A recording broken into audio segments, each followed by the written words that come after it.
و میگذاریم به هیئت دسته منتخب نورسان تاجیکستان که سال گذشته تحت رهبری رحمت الله فوزالوف توانستند که با بازی‌های نهایی جام آسیا راه خط گیرند. آیا می‌دانید که در آن هیئت کی بازی می‌کرد؟ پس متوجه شوید. نورسان تو 17 ساله تاجیکستان تحت رهبری سرمربی رحمت الله فوزالوف به این مسابقه آماده شدند. طبیعی بولیده آنها از آن درک می‌دهد که مثل دسته یکچین 20 ساله‌های مملکت که چند پیشتر از این میدان به بازی‌های نهایی چمپیونات آسیا راه خط گرفتند در مجموع غلبه کنند. البته عزم قوی آنها می‌تواند به آن کمک رساند. رحمت الله فوزالوف خیلی دیر بعد آنکه زاهدین رحیموف از منصب خود استعفا داد به حیث سرمربی این دسته از جانب فدراسیون فوتبال تاجیکستان تعیین گردید. به حیث دسته 3 دروازه‌بان سنت‌الله اسماعیلوف، ظفر بحرالله‌زاده و محمد عبدالهادف، محافظتگران امیر فرهاد، برکت‌الله نعمت‌الله‌زاده، شرافکان سعیدوف، قمرالدین غفورزاده، نیم حمایتگران امید نظیرزاده، مهربان حمیدوف، محمد جان طاهری، محمد قربانوف، مسعود شاه عبدالهادف، احمد جان عبدالستاری، ابوبکر سلیمانوف، یونس اسمت‌الله‌یف، ابوبکر سعیدوف و حمله‌گران بیلال بابایف، بهروز خوجاєв، عبدالمنان حاجی، دلاور عزیزوف، شهبان نعیموف، ربانی کمالوف و دلاور جمشیدزاده میباشند. در دایره آمادگی به بازی‌های انتخابی جام آسیا 2023 دسته منتخب نورسان تاجیکستان در مسابقه بین‌المللی برای خاطره و جایزه میرابرور عثمانوف سابق پرزیدنت فدراسیون فوتبال ازبکستان اشتراک کرده از دسته منتخب ژاپن با نتیجه 2-0، ایران 2-1 و ازبکستان 5-0 مغلوب گردید. کمبودی‌هایی که در آنجا دیده شدند از نظر مربیان بیرون نماند. فوتبالبازان نورس ما همچنین در مسابقه جام اساسیاسیون فوتبال آسیای مرکزی شرکت نموده بر قرقیزستان با نتیجه 2-0 پیروز آمده با منتخب افغانستان 0-0 مساوی بازیدند و از نورسان ازبکستان 2-0 و از ایران 7-0 شکست خوردند. در نتیجه آنها صاحب جای سوم شدند و مدال‌های برنجی را به گردن آویختند. در هیئت مربیان بهادر صوفیев، камол ортиқов، асадулло норов ва амин субҳонӣ қарор доранд. ҳузури собиқ сармураббии клуби марказии варзиши артиш мутахассиси эронӣ амин субҳонӣ дар ин пай метавонад моро рӯҳбаланд кунад. ин мутахассис дар футболи кишвар саҳми боризе гузоштааст. ба таҳти роҳбарии ӯ клуби марказии варзиш ҳам соҳиби ҷои сеюм шудаасту ва ҳам имсол дар ҷоми конфедератсияи футбол ширкат намуд. ҳоло дӯстони гиромӣ дар студия бо мо раҳматулло фузайлов қарор доранд. хуш омадед ба барномаи мо ва фикр мекунам ки аллакай нақшаҳои кории шумо дар бораи тайёрии даста ба ин бозиҳои ниҳоӣ омода ҳаст ва чӣ гуна тайёриҳо мераванд? Рахмат Калон за приглашение. Ну, прежде всего, все идет по плану. Мы составили, можно сказать, сразу после отборочного цикла планы на будущее. Это сейчас на данный момент утверждается. То, что касается, прежде всего, первых вот этих начальных этапов. Один из первых этапов подготовки к чемпионату Азии, это будет Кубок развития, который будет проходить в Беларуси, в городе Минск с 4 по 12 февраля. От этого исходя, мы сейчас запланировали провести сборы, сделать отбор, просмотр и вывести на данный турнир сборную Ю-17 для первоначальной подготовки к чемпионату Азии. Но это предварительные сборы. Еще у нас в планах есть предстоящие сборы и, надеюсь, еще будут турниры. У нас, как вам известно, чемпионат Азии будет проходить в июне. Есть время подготовиться, максимально отобрать игроков и повести тех игроков, которые будут выполнять поставленную задачу. خب در جام رشد شما گفته در جام رشد دسته منتخب تاجیکستان در یک گروه با دسته منتخب روسیه، ایران و همچنین بلاروس است. ما همه وقت در جام رشد با سری بلند برگشتیم، یعنی نتیجه های خیلی خوب نشون دادیم. از دست چی امید دارید؟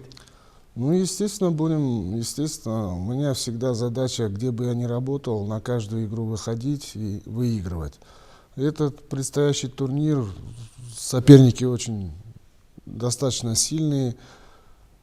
это будет для нас очень полезно. И, естественно, постараемся максимально добиться результата и с поднятой головой достойно выступить и приехать обратно.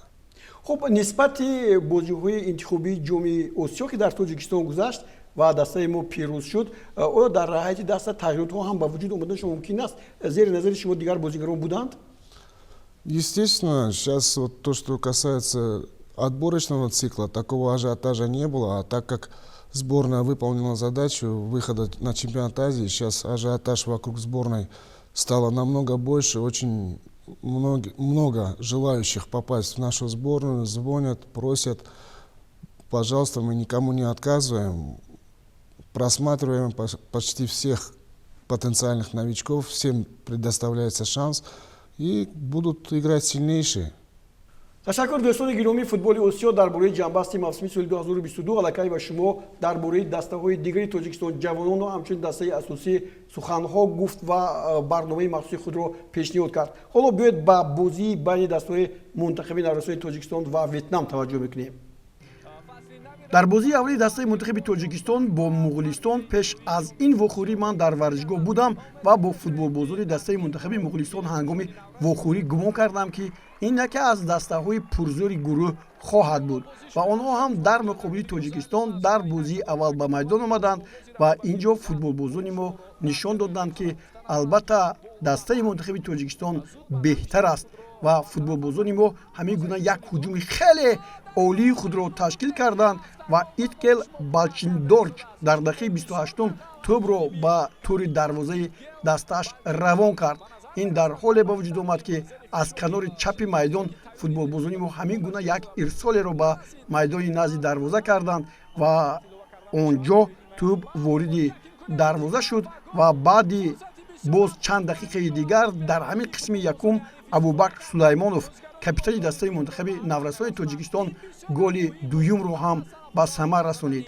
این هنرنمایی فوتبال بازی ما در بازی اول از آن شهادت میداد که آنها در حقیقت ملکه و هنرشان در این بازی خیلی زیباست و حالا ببینید گزارش خیلی زیبا از جانب شیرافکن سعیدوف اینجا اجرا گردید. این شیرافکن است و دیگر باره باز همون گونه‌ای که توپ رو پرتافت این نوبت به طور دروازه زد و حساب 3-0 در دقیقه 48 شد. این رو ببینید. این بازی شیرافکن وحدت حنانوف رو به یاد می‌آورد، منوچهر سفروف رو به یاد می‌آورد که همین گونه پرتاب‌های خوب انجام می‌دادند. 3-0 ما غلبه کردیم.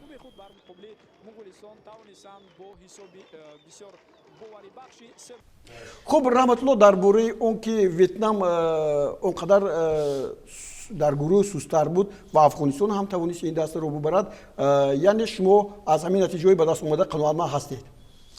Ну, естественно, я думаю, сейчас сами вы свидетель после особенно чемпионата мира, то, что сейчас футбол умеют играть все, никогда, ни в коем случае нельзя недооценивать соперников. А то, что непосредственно касается Вьетнама, да, сборная потенциал огромный, ребята довольно-таки неплохие, но у нас это была такая первая игра, она очень важна, и немножко ребята волновались, отсюда такая скованная, неуверенная игра. Но самое главное, добились результата положительного. Ну, изначально нас считали фаворитами, мы оправдали это, ну, опять же, все решалось в заключительной игре с Афганистаном. Афганистан соперник очень достойный, опять же, сейчас нет таких соперников, чтобы выходить и легко обыгрывать на классе. Сейчас все ровно, из-за этого здесь максимально нужна самоотдача, дисциплина и, естественно, чтобы удача сопутствовала. دوستان گرامی، بار اول در تاریخ فوتبال دسته منتخب نورسان افغانستان هم با بازی‌های نهایی جام آسیا برآمد و این هم باعث شرف آسیای مرکزی هست که نمایندگانش خیلی زیاد شدند و هر دسته منتخب تاجیکستان هم در این وخوری که با افغانستان داشت بسیار هم مجلا بازی کرد. اگر افغانستان رو ما مغلوب می‌کردیم، افغانستان نمیتونست به بازی‌های دیگر رود. این لحظه ها هم منظور شما می‌گردد. البته بعد حساب 5-0 دسته منتخب افغانستان موقعیتش خیلی بلند شد و дар дили баъзе аз мухлисон шаку шубҳа ҳам пайдо шуд, ки афғонҳо ки дар бозиҳои ҷоми кафа ҳам беҳтар бозӣ карда буданд, метавонанд дар муқобили дастаи мунтахиби Тоҷикистон як бозии ниҳоят хубро баргузор кунанд ва тавонанд, ки аз зинаи аввал ба бозиҳои ҷоми Осиё раванд.